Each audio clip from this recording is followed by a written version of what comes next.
Greetings everyone, welcome to Pharma Sapience, a group of best pharma brains. जैसा कि आपको information already मिल चुकी है हमारे प्रीवियस वीडियो में, महाराष्ट्र पब्लिक सर्विस कमीशन ने ड्रग इंस्पेक्टर की वैकेंसीज आउट कर दी हैं। टोटल 109 वैकेंसीज हैं और ये एक बहुत अच्छी अपॉर्चुनिटी है आपके लिए कि आप अपना ब्राइट फ्यूचर सिक्योर कर सकें। आपकी प्रॉपर प्रिपरेशन के लिए, स्ट्रॉन्ग प्रिपरेशन के लिए हम एक नया वीडियो आपके साथ शेयर करने जा रहे हैं, जिसमें हम इस एग्जाम में जो सिलेबस दिया गया है उसकी माइन्यूट डिटेल्स पर आपके साथ डिस्कशन करेंगे। So without any further ado, let's start the discussion. But यहां पर एक पॉइंट ध्यान देने लायक है, इसको आप इग्नोर नहीं कर सकते। अभी तक प्रीवियस ईयर में जितनी बार भी ये वैकेंसीज अनाउंस हुई हैं, बेटा सिलेबस चेंज नहीं हुआ था, लेकिन इस सिलेबस में कुछ पॉइंट्स ऐसे हैं जिनकी वजह से हो सकता है कि आप थोड़ा सा मिसगाइड हो जाओ या उस पॉइंट को आप बहुत लाइटली ले लो, जबकि वो अपने आप में एक बहुत ही वास्ट टॉपिक कवर करे। तो आइए स्टार्ट करते हैं। बेटा जैसा कि हर कॉम्पिटिटिव एग्जाम में आप देखते हो, अगर आपका बेस यानी फाउंडेशन क्लियर है तो कोई भी कॉम्पिटिटिव एग्जाम को विन करना, जीतना आपके लिए कोई डिफिकल्ट टास्क नहीं होता। जैसा कि आप यहां पर देख सकते हैं, सबसे basic subject human anatomy physiology. Notice करने वाली बात यह है कि यहां पर उन्होंने सेल, टिश्यू या किसी भी एक स्पेसिफिक ऑर्गन सिस्टम को टारगेट नहीं किया, except haemopoietic system. Blood connective tissue का एक बहुत अच्छा एग्जांपल है। ब्लड से रिलेटेड सारे उसके सेल्यूलर कंपोनेंट्स, उसका प्रोटीन वाला पार्ट, उसका फॉर्मेशन हमारी बॉडी में कैसे होता है, यानी बोन मैरो भी कहीं ना कहीं एक बहुत बड़ा रोल प्ले करेगा।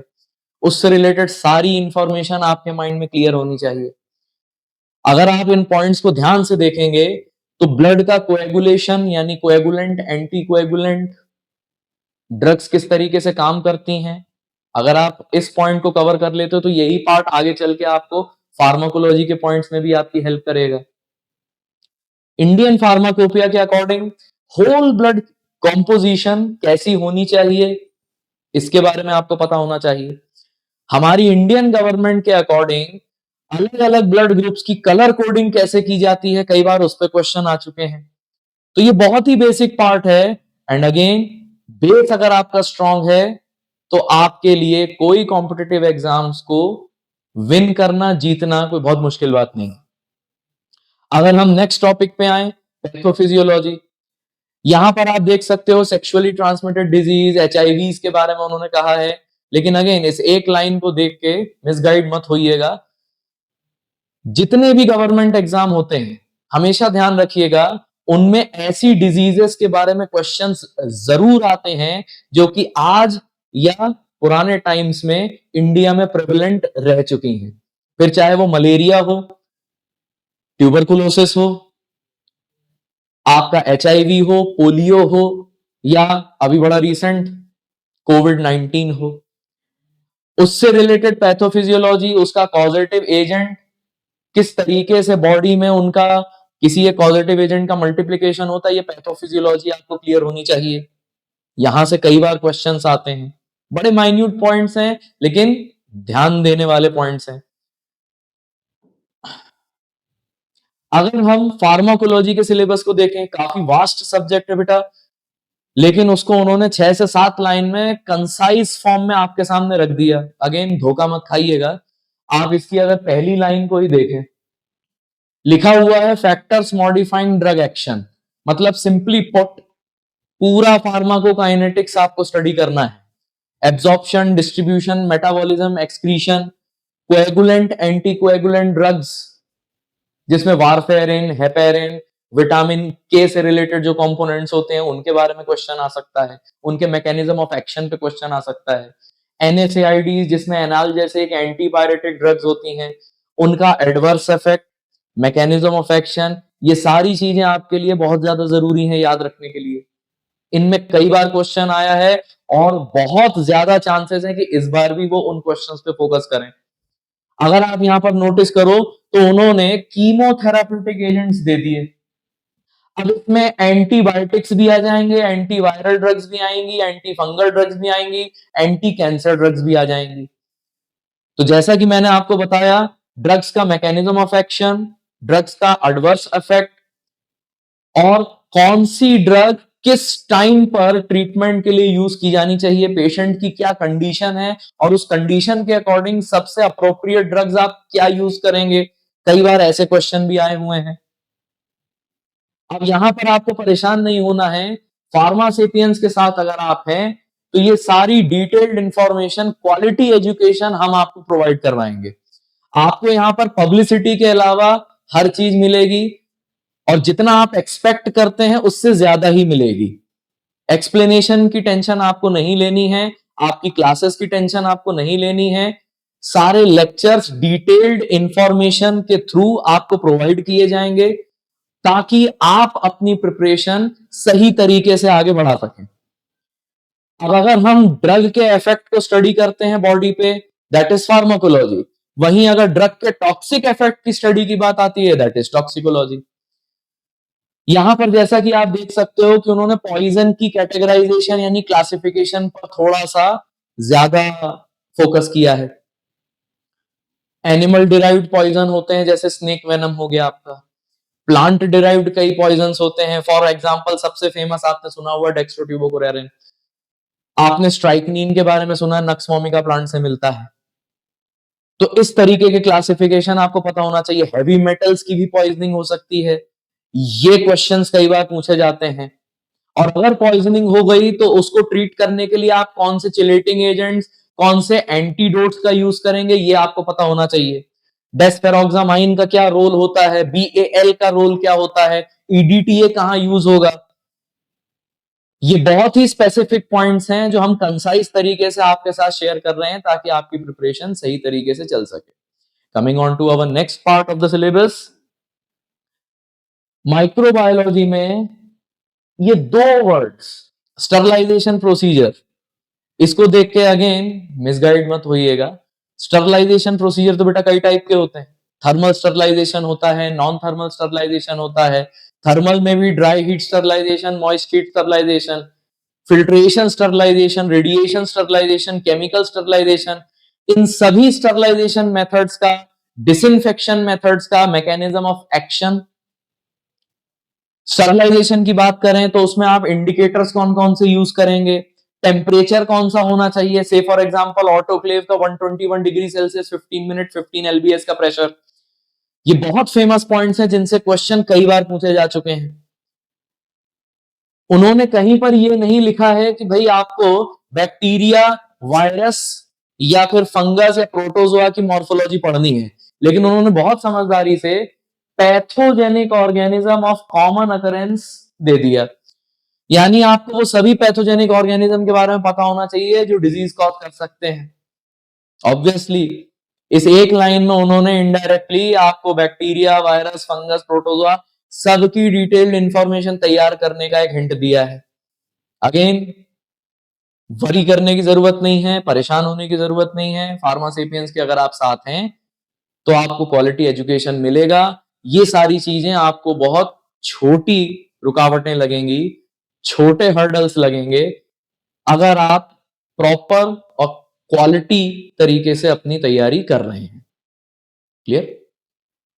फिर आते हैं हम मैजिकल चीज पे, केमिस्ट्री। सबसे बड़ा सब्जेक्ट फार्मेसी एजुकेशन में, सबसे बड़ा सब्जेक्ट केमिस्ट्री। तो उन्होंने पहले बायोकेमिस्ट्री पे फोकस किया, जिसमें उन्होंने सभी लार्ज बायोमोलिक्यूल्स के बारे में आपको बता दिया। और ना सिर्फ लार्ज बायोमोलिक्यूल्स के बारे में बताया है, जैसे DNA, RNA, proteins, carbohydrate, lipids, उन्होंने मेटाबॉलिज्म के बारे में भी बताया है। अब अगर प्रोटीन का मेटाबॉलिज्म दिया है तो इसको अगर हम डिकोड करें, मतलब यूरिया साइकिल आ सकती है। यूरिया साइकिल के बारे में आपको पता होना चाहिए। रेट लिमिटिंग एंजाइम्स कौन कौन से होने चाहिए, ये आपको पता होना चाहिए। अगर CPS1 एंजाइम की आपकी बॉडी में डेफिशिएंसी होती है तो कौन सी डिजीज हो सकती है, हाइपर अमोनेमिया कब होगा, सिट्रुलिनेमिया कब होगा, उनसे रिलेटेड डिजीजेस आपको पता होनी चाहिए। अगर हम मेटाबॉलिज्म ऑफ कार्बोहाइड्रेट्स की बात करें तो बच्चों उसमें TCA cycle, glycolysis, HMP shunt, ये सारी चीजें आ सकती हैं। उनके एनर्जेटिक्स पे क्वेश्चन आ सकता है कि कितने ATP प्रोड्यूस हुए, कितने ATP कंज्यूम हुए। लिपिड्स की बात करें तो बीटा ऑक्सीडेशन जो कि सबसे ज्यादा फेमस है लिपिड मेटाबॉलिज्म में, वहां से क्वेश्चन आ सकता है। अल्फा ऑक्सीडेशन, ओमेगा ऑक्सीडेशन, ये सब मेटाबॉलिज्म ऑफ लिपिड का ही पार्ट है। बस उन्होंने साइकिल के नाम की जगह ओवरऑल आपको एक टॉपिक दे दिया, मेटाबॉलिज्म ऑफ बायोमोलिक्यूल्स। इसीलिए मैंने आपसे इस लेक्चर की स्टार्टिंग में ही कहा था कि भाई हो सकता है कि आपको ये माइन्यूट पॉइंट्स लगे, लेकिन ये अपने आप में बहुत वास्ट टॉपिक्स हैं। क्लियर? आगे बढ़ते हैं। एक और ज्यादा मैजिकल चीज मुझे देखने को मिलती है। अगर आप 3.2 पैरा को देखें तो उसमें लिखा हुआ है isomers, tautomers, fermentation, synthesis of antibiotics, dehydrotization reaction and chemistry of steroids. पहली बार देख रहा हूं कि ऑर्गेनिक और मेडिसिनल केमिस्ट्री जैसे बड़े सब्जेक्ट्स को 2 लाइन में कंसाइज फॉर्म में दे दिया। कहीं ना कहीं यहां पर आपको कुछ प्लस पॉइंट्स भी मिल रहे हैं और कहीं ना कहीं हम आपको बता देते हैं कि डिटेलिंग कहां करनी है। प्लस पॉइंट ये है कि उन्होंने सिर्फ सिंथेसिस ऑफ एंटीबायोटिक्स लिख के रखा है मेडिसिनल केमिस्ट्री में, उन्होंने सिर्फ केमिस्ट्री ऑफ स्टेरॉइड्स लिख के रखा है मेडिसिनल केमिस्ट्री में। वहां पर anti hypertensive drugs, CVS drugs की केमिस्ट्री, सीएनएस ड्रग्स की केमिस्ट्री ये आपको नहीं प्रोवाइड करी गई। लेकिन अगर आप इस वर्ड को ध्यान से पढ़ो तो भाई केमिस्ट्री ऑफ एंटीबायोटिक्स, अब एंटीबायोटिक्स में टेट्रासाइक्लिन भी आता है, क्यूनोलोन्स भी आएंगे, बीटा लैक्टम एंटीबायोटिक्स भी आएंगे, और भी कई एग्जांपल्स आते हैं इसमें। केमिस्ट्री ऑफ स्टेरॉइड्स अपने आप में एक मोस्ट आईएमपी इंपॉर्टेंट टॉपिक है जिससे कई बार क्वेश्चन आ चुका है। हार्मोन्स में कौन से मेल हार्मोन्स में या फीमेल हार्मोन्स में कौन सी स्टेरॉइडल रिंग प्रेजेंट होती है। अगर suppose approximate number of carbon उन्होंने दे दिए कि भाई 21 कार्बन का स्टेरॉइड है तो इसका नाम क्या होगा। कई बार ऐसे बेसिक क्वेश्चंस भी आ जाते हैं। आगे बढ़ते हैं। केमिस्ट्री के बाद आने वाला सबसे बड़ा सब्जेक्ट फार्मास्यूटिक्स। अगेन 4 से 5 लाइन में इतने बड़े सब्जेक्ट को कंसाइज कर दिया बच्चों। यहां अगर आप नोटिस करो तो लिखा हुआ है डोजेज फॉर्म्स। अब डोजेज फॉर्म में तो सभी डोजेज फॉर्म आ जाएंगे, टैबलेट, कैप्सूल, पेरेंट्रल, एरोसोल्स। लेकिन घबराने वाली कोई बात नहीं है। आपको कौन से टॉपिक पे, बच्चों के माइंड में क्वेश्चन आता है कि सर कौन से टॉपिक पे ज्यादा फोकस करें, तो कहीं ना कहीं उन्होंने इनडायरेक्टली माइक्रोबायोलॉजी वाले पार्ट से आपको एक हिंट देना स्टार्ट कर दिया था। अगर आप यहां पर भी देखो तो पेरेंट्रल ड्रग्स उन्होंने अलग से मेंशन करके रखी हैं। उसमें कौन कौन से वाटर फॉर इंजेक्शन यूज होते हैं, SWFI, WFI, स्टोरेज कंडीशंस क्या होनी चाहिए, टाइप्स ऑफ व्हीकल्स क्या हो सकते हैं जो कि सबसे ज्यादा पेरेंट्रल के केस में ही यूज किए जाते हैं। तो बाकी सभी डोजेज फॉर्म इंपॉर्टेंट है, लेकिन सबसे ज्यादा फोकस आपको किस पे रखना है, पेरेंट्रल डोजेज फॉर्म्स पे। क्लियर? इसी को हम आगे लेके जाएं, 3.4 पैरा को ध्यान से देखें तो केमिस्ट्री का ही एक दूसरा पार्ट है, थोड़ा एडवांस पार्ट आप कह सकते हो उसको, फार्मास्यूटिकल एनालिसिस। अब अगर आप एनालिसिस देखते हो तो उसमें कई टॉपिक्स आते हैं, लेकिन इन्होंने कुछ टॉपिक्स को स्पेसिफाई किया है जिसमें सबसे इंपॉर्टेंट है आपका UV visible spectroscopy. UV visible के अलावा उन्होंने इंफ्रारेड स्पेक्ट्रोस्कोपी को हाईलाइट किया है। अब हो सकता है बच्चे अगर इस चीज को पढ़ेंगे तो उन्हें लगेगा, लगता है एनएमआर और मास के बारे में ज्यादा इंफॉर्मेशन नहीं दी है तो एनएमआर मास को नहीं टच करना, हो सकता है एनएमआर ना टच करना पड़े। लेकिन यहां देखिए उन्होंने क्रोमेटोग्राफी जहां मेंशन करना स्टार्ट किया था, जैसे HPLC, GLC, HPTLC, chromatographic techniques में उन्होंने बहुत सफाई से LCMS एक टैंडम टेक्निक को मेंशन कर दिया, यानी मास स्पेक्ट्रोस्कोपी के साथ जो लिक्विड क्रोमेटोग्राफी चलती है, टैंडम मेथड। तो कहीं ना कहीं मास स्पेक्ट्रोस्कोपी का भी प्रिंसिपल और कुछ इंपॉर्टेंट पॉइंट्स आपको पता होने चाहिए।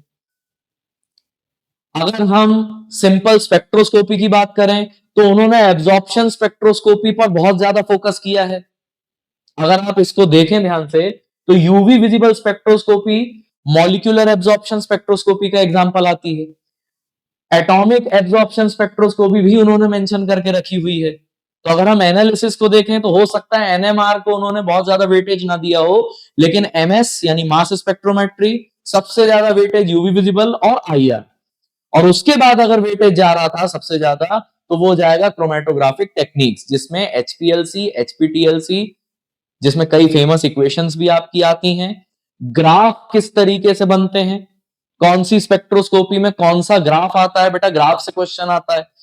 प्रिंसिपल पे क्वेश्चन आता है, वो आपसे हो सकता है पूछने की लैम्बर्ट बियर लॉ कौन सी स्पेक्ट्रोस्कोपी से रिलेटेड है। क्लियर? ऐसे बेसिक बेसिक क्वेश्चन आएंगे और जिसकी प्रिपरेशन हम आपको प्रॉपर तरीके से करवाएंगे, बस आपको हमें ज्वाइन करने की देर है। अगेन जैसा कि मैंने पहले भी कहा था, आपको यहां पब्लिसिटी के अलावा हर चीज मिलेगी। क्वालिटी एजुकेशन अगर आप चाहते हैं तो फार्मा सेपियंस आपकी चॉइस होनी चाहिए। नेक्स्ट पार्ट पर आते हैं। यहां उन्होंने लिखा है general knowledge related to pharmaceutical and medicinal field, लेकिन अगर मैं इतने पॉइंट्स को अगर समराइज करूं तो बहुत ध्यान से देखिएगा, यहां पर आपको ज्यूरिस्प्रूडेंस, फार्मास्यूटिकल ज्यूरिस्प्रूडेंस जो आपका होता है उसमें बहुत ज्यादा फोकस देखने को मिला है। कुछ टॉपिक्स उन्होंने ज्यूरिस्प्रूडेंस के फार्मास्यूटिक्स में भी डाले। तो ज्यूरिस्प्रूडेंस पूरा आपको करवाया जाएगा, जितना आपके गवर्नमेंट एग्जाम्स के लिए इंपॉर्टेंट है वो पूरा पार्ट आपको करवाया जाएगा। अगेन जितना आप एक्सपेक्ट कर रहे हैं उससे ज्यादा ही मिलेगा। अगर मैं आपको एग्जांपल देना चाहूं कि क्यों मैं आपसे कह रहा हूं कि ज्यूरिस्प्रूडेंस यहां पर मेन फोकस में, तो जरा ध्यान से देखिए। Drug price control order jurisprudence का एक बहुत इंपॉर्टेंट टॉपिक है।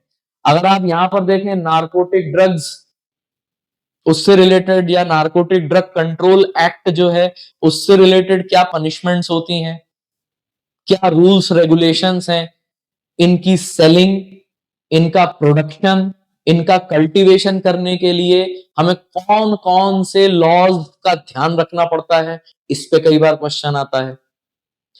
अगर हम थोड़ा और आगे चलें, सेंट्रल ड्रग अथॉरिटी, कौन कौन सी सिटी में कौन कौन सी सेंट्रल ड्रग अथॉरिटीज हमारी प्रेजेंट हैं, सेंट्रल ड्रग लेबोरेटरीज हमारी कहां कहां इंपॉर्टेंट प्रेजेंट है, लखनऊ में सीडीआरएल का होना, कोलकाता में कौन सी लेबोरेटरी प्रेजेंट है, इस पे कई बार क्वेश्चन आ जाता है। अगर हम यहां पर देखें तो import of drugs and cosmetics, मतलब एक तरीके से ड्रग्स एंड कॉस्मेटिक एक्ट पूरा आएगा, हो सकता है उसमें से कहीं से भी वो क्वेश्चन आपको दे दे।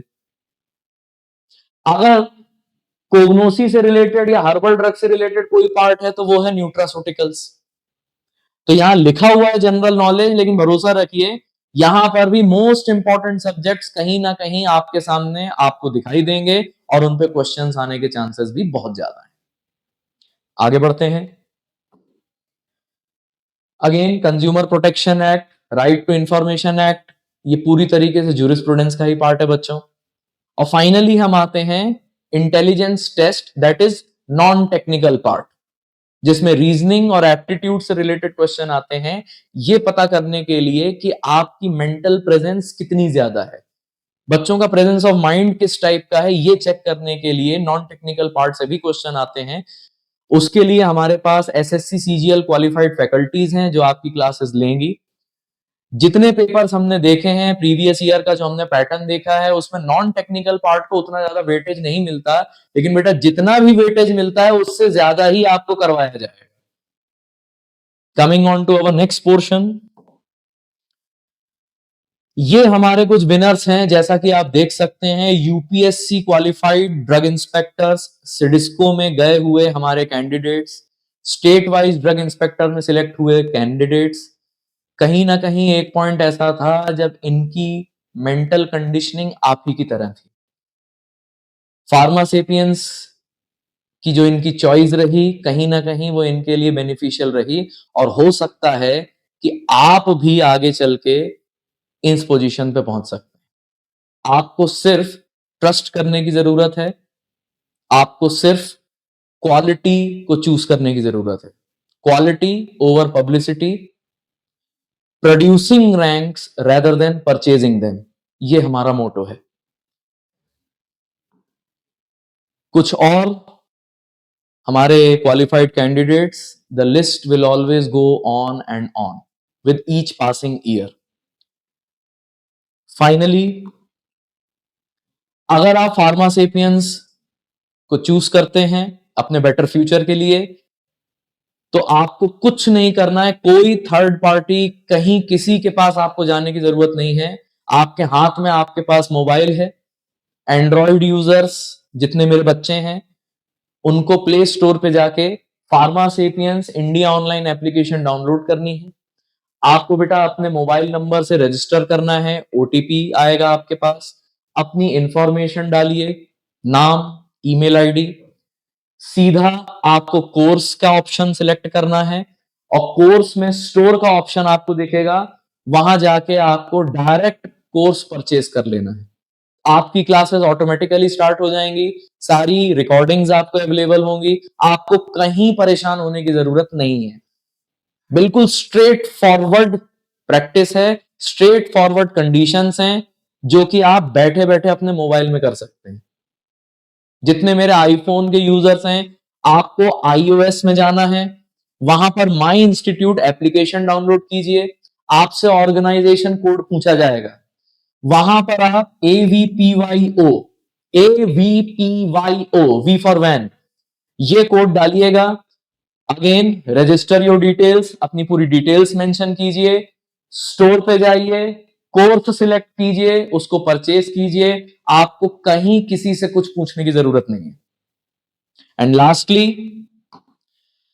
जो बच्चे सीरियस हैं अपनी प्रिपरेशन के लिए, क्वालिटी एजुकेशन चाहते हैं, जैसा कि मैं वीडियो में पहले भी बोल चुका हूं आपसे, ये हमारे मोबाइल नंबर्स हैं, आप इन नंबर्स पे हमसे कांटेक्ट कर सकते हैं, व्हाट्सएप के थ्रू आप हमें मैसेज भेज सकते हैं, आपको सारी इंफॉर्मेशन प्रोवाइड कर दी जाएगी। Thank you so much. और जाने से पहले एक चीज हमेशा ध्यान रखिएगा, अपनी तैयारी के लिए आप जितना सीरियस हैं, आपसे ज्यादा आपके ब्राइट फ्यूचर के लिए हम आपके साथ सीरियसली लगे रहेंगे। फार्मा सेपियंस लास्ट तक आपके साथ रहेगा। अगर बच्चा रिटन एग्जाम भी क्वालिफाई कर लेता है तो उसके इंटरव्यू की प्रैक्टिस के लिए मॉक इंटरव्यूज भी हम आपको प्रोवाइड करवाएंगे। फार्मा सेपियंस अपने बच्चों का साथ कभी नहीं छोड़ता। Thank you so much. अपना ध्यान रखिएगा और सही चॉइस कीजिएगा।